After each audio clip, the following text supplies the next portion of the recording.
So we've been doing the Ray Foundation scholarships here since 2013. And so you have all these teenage private pilots who are still in high school. They get a scholarship to get a private pilot's license, and then what? And what do you do? So we got a Cub donated to us and by Mr. Ray. And the students restored that Cub over 3 years after school and weekends.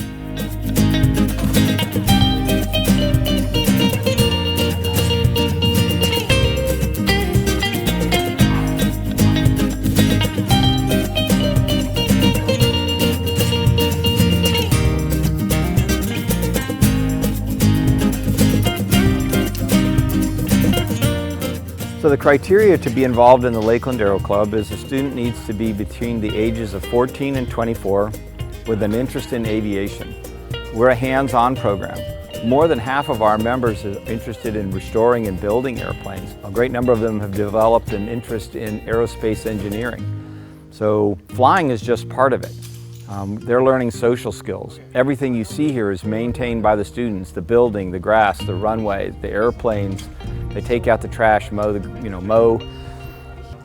the floors, clean the bathrooms. Everything is done by the students, and they all pick different areas they want to work on. We have 4 projects going on, 3 trailer craft restoration projects and a Cessna 150, as well as a lot of 5 projects. We have a Sonex Xenos motor glider.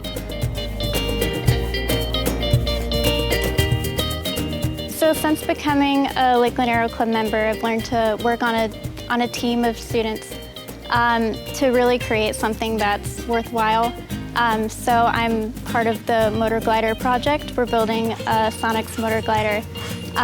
So that's allowed me to work with my hands a little more, because as a girl I never really had that experience. I'll be focused more on engineering. Aviation will be a huge part of it for me, and I'm glad that I can bring that into my life. It's just a bigger adventure, it's more fun. I feel it's my purpose. I am the only paid staff at the Lakeland Aero Club. The remainder of the staff are volunteers.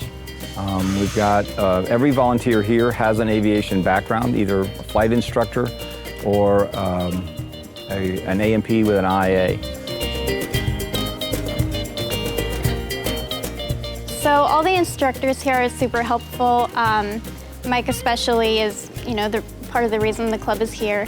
But we get so much insight from them, and they're so eager to help us and just help students along the way grow in aviation, grow in engineering, in A&P, whatever it is that they're interested in. They're with us every step of the way, and they're really just pushing us to reach for our best.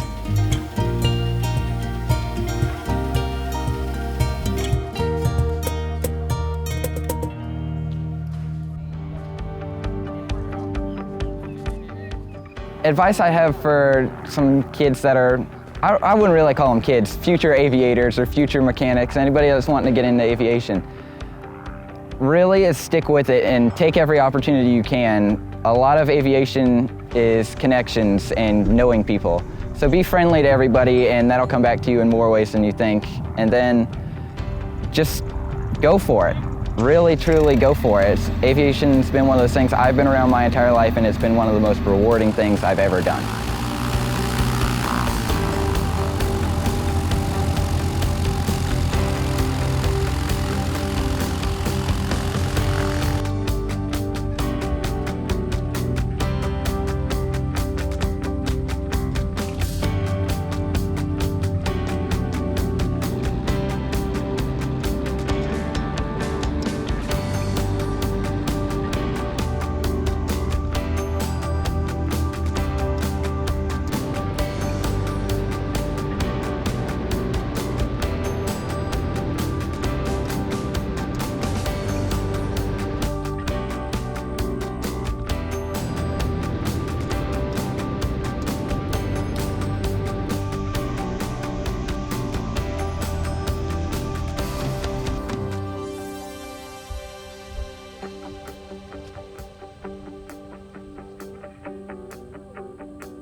I think the reason that the volunteers like to come out here is they actually see some hope in the future generation. It's easy for an older generation to pick on the flaws of a younger generation, but the reality is these young people aren't a whole lot different than we were at their age.